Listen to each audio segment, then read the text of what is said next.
کو پناہ لینا پڑی۔ کس نے ساتھ دیا؟ کون تھا ان کے ساتھ؟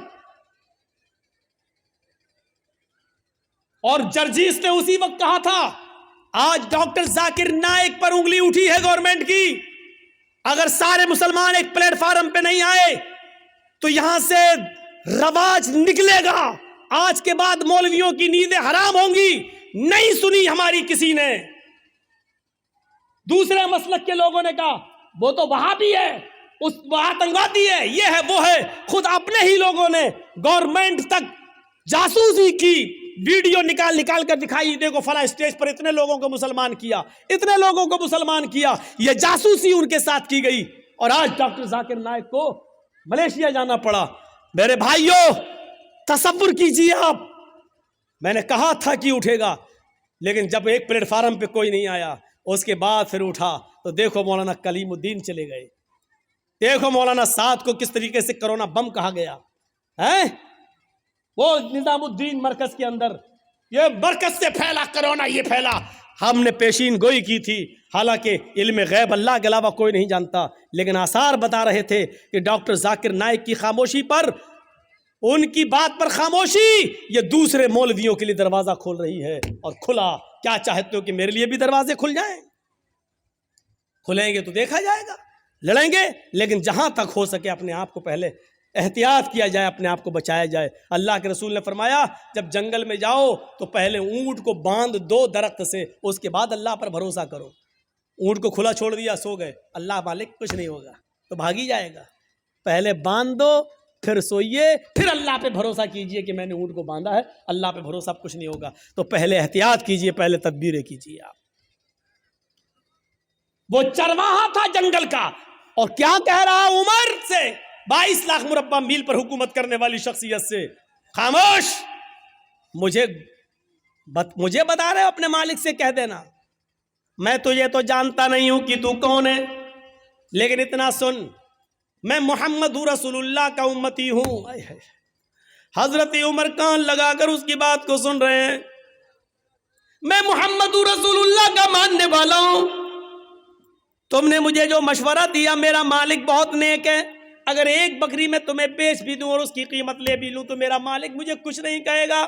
میں کہہ دوں کہ بکری بھیڑیا کھا گیا تو میرا مالک میرا یقین بھی کر لے گا، لیکن دنیا میں تو میں اپنے مالک سے جھوٹ بول جاؤں گا، لیکن قیامت کے دن میں اس مالک کو کیا جواب دوں گا جو میرے مالک کا بھی مالک ہے؟ جا یہاں سے۔ غور کیجئے اس تقوی کی روشنی میں ہم کیسے لگ رہے ہیں۔ لال بتھانی کے لوگوں ایمانداری کے ساتھ بتانا، اس چرواہے کے تقوی کی روشنی میں ہم کیسے لگ رہے ہیں۔ ہم اپنے گریبان میں بٹن کھول کر ذرا جھانکیں تو ہم کتنے % مسلمان نظر آ رہے ہیں۔ اس واقعے کی روشنی میں ذرا اپنے ضمیر کو جھنجھوڑ کر دیکھیں کہ ہم کہاں کھڑے ہیں، ہم اپنے آپ کو مسلمان کہلانے کے لائق ہیں بھی یا نہیں ہیں۔ ذرا غور کر کے دیکھیں، ہم اپنے ضمیر سے ذرا پوچھیں، اپنے ضمیر سے ذرا سوال کریں، اپنے دل سے ذرا پوچھیں۔ میں یہ نہیں کہہ رہا ہوں ہم مولوی بھی گناہ گار ہیں، ہم لوگ بھی گناہ گار ہیں، مولوی بھی انسان ہوتا ہے، فرشتہ نہیں ہوتا ہے۔ غلطی آپ کی نظریے کی ہے، آپ نے مولویوں کو فرشتوں کی نظر سے دیکھنا شروع کر دیا ہے، آپ نے مولوی کو فرشتے کی نظر سے دیکھنا شروع کر دیا ہے۔ نہیں، مولوی فرشتہ نہیں ہوتا ہے، وہ بھی غلطی کر سکتا ہے، وہ بھی خطا کر سکتا ہے، اس سے بھی غلطی اور خطا ہوتی ہے، انسان ہیں ہم۔ جب اللہ کے نبی کہہ رہے ہیں کہ میں نے مارنے کے لیے مسواک اٹھائی لیکن مجھے ڈر لگ گیا، میں یہاں کانپ گیا، کیا اے محمد صلی اللہ علیہ وسلم اس لڑکی کو، اس خادمہ کو جو مارنے جا رہے ہو، کہیں ایسا تو نہیں اس کی غلطی سے زیادہ تمہاری سزا ہو جائے دی ہوئی؟ اگر اس کی غلطی کم پڑ گئی اور آپ کی یہ چھڑی، آپ کی یہ مسواک سے اس کو تکلیف اس سے زیادہ لگ گئی تو ہو گئی، تو قیامت کے دن آپ اپنے رب کو کیا جواب دیں گے؟ قیامت کے دن کیا منہ دکھائیں گے؟ حضرت عمر فاروق اپنے غلام کا کان مروڑ دیتے ہیں، اور بات کتنی آواز دی غلام کو، غلام نے آواز دی، غلام نے امیر المومنین، امیر المومنین، امیر المومنین۔ حضرت عمر اس وقت پیشاب کر رہے تھے، ان کو غصہ آیا، کمینہ امیر المومنین امیر چلاتا چلا جا رہا ہے۔ وہ جلدی سے نکلے اور ادھر آئے اور اپنے غلام، ادھر کیا آواز دے رہا، پکڑا اور کان مروڑ دیا کس کے، یس ہٹ چل ادھر بیٹھ۔ اس غلام نے صرف اتنا کہا، امیر المومنین میں آپ کا خادم ہوں، آپ کا غلام ہوں، آپ نے میرا کان جو مروڑا ہے، مجھے ایسا لگتا ہے کہ میں نے کوئی غلطی نہیں کی ہے، لیکن اگر آپ کو لگتا ہے کہ آپ نے جائز صحیح وجہ سے، صحیح ریزن کی وجہ سے آپ نے میرا کان مروڑا ہے تو ٹھیک ہے، لیکن ایک بار غور کر لینا کہ آپ نے میرا کان صحیح مروڑا یا غلط، اور کچھ نہیں، اتنا کہا۔ حضرت عمر نے کہا جب تجھے معلوم تھا کہ میں استنجا کر رہا ہوں، پیشاب کر رہا ہوں، تو تو امیر المومنین کیوں چلا رہا تھا؟ اس نے کہا امیر المومنین اس ذات کی قسم جس کے قبضے میں میری جان ہے، اگر مجھے معلوم ہوتا کہ آپ فلاں جگہ بیٹھ کر استنجا کر رہے ہیں، پیشاب کر رہے ہیں، تو میں آپ کو نہیں بولتا۔ میں اتنا پاگل نہیں ہوں کہ دیکھ لوں کہ کوئی آدمی پیشاب کر رہا اور اس کے باوجود بھی چلاتا رہوں۔ مجھے معلوم ہے کہ بغیر استنجا کیے ہوئے کوئی آ ہی نہیں سکتا ہے، تو میں کیوں چلاتا؟ مجھے نہیں معلوم تھا۔ حضرت عمر نے کہا تم ٹھیک کہہ رہے ہو، ادھر آؤ، جتنی زور سے میں نے تمہارا کان مروڑا ہے، تم بھی میرے کان کو اتنی تیز، اتنی سختی کے ساتھ تم بھی مروڑ لو۔ اس نے کہا امیر المومنین آپ کو اپنی غلطی کا احساس ہو گیا، ہم نے آپ کو معاف کر دیا۔ حضرت عمر کہتے ہیں نہیں، اب تو میں اس کان کو مروڑ کر اپنا بدلہ لینا ہوگا۔ اس نے کہا میں نے معاف کر دیا۔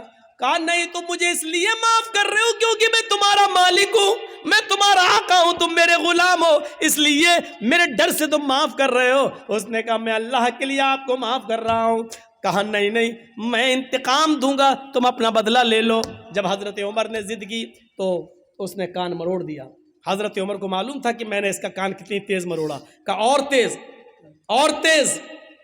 نہیں، ابھی بھی تم رعایت کر رہے ہو، اور تیز۔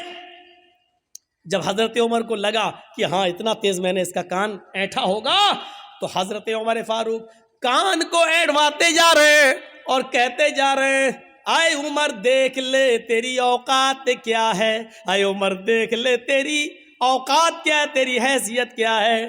ایک معمولی غلام تیرا کان مروڑ رہا ہے اور تو اپنے آپ کو امیر المومنین سمجھ رہا ہے، اپنے آپ کو حاکم سمجھ رہا ہے، اپنے آپ کو امیر المومنین تصور کر رہا ہے۔ اس طریقے سے جملے کہہ کہہ کر اپنے تکبر کو ختم کرتے تھے کہ تکبر ہمارے اندر نہ آ جائے۔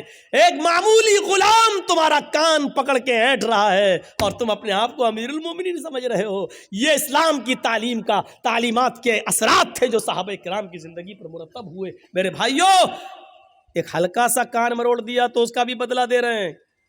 ہم نے کتنے لوگوں پر ظلم کیے ہیں، کبھی ان کی امانتوں کو واپس کرنے کی کوشش کی ہے، کبھی آپ نے معافی مانگنے کی کوشش کی ہے؟ یاد رکھنا مولانا جرجیس 15-16 سال کے بعد اس لال بتھانی میں آئے ہیں۔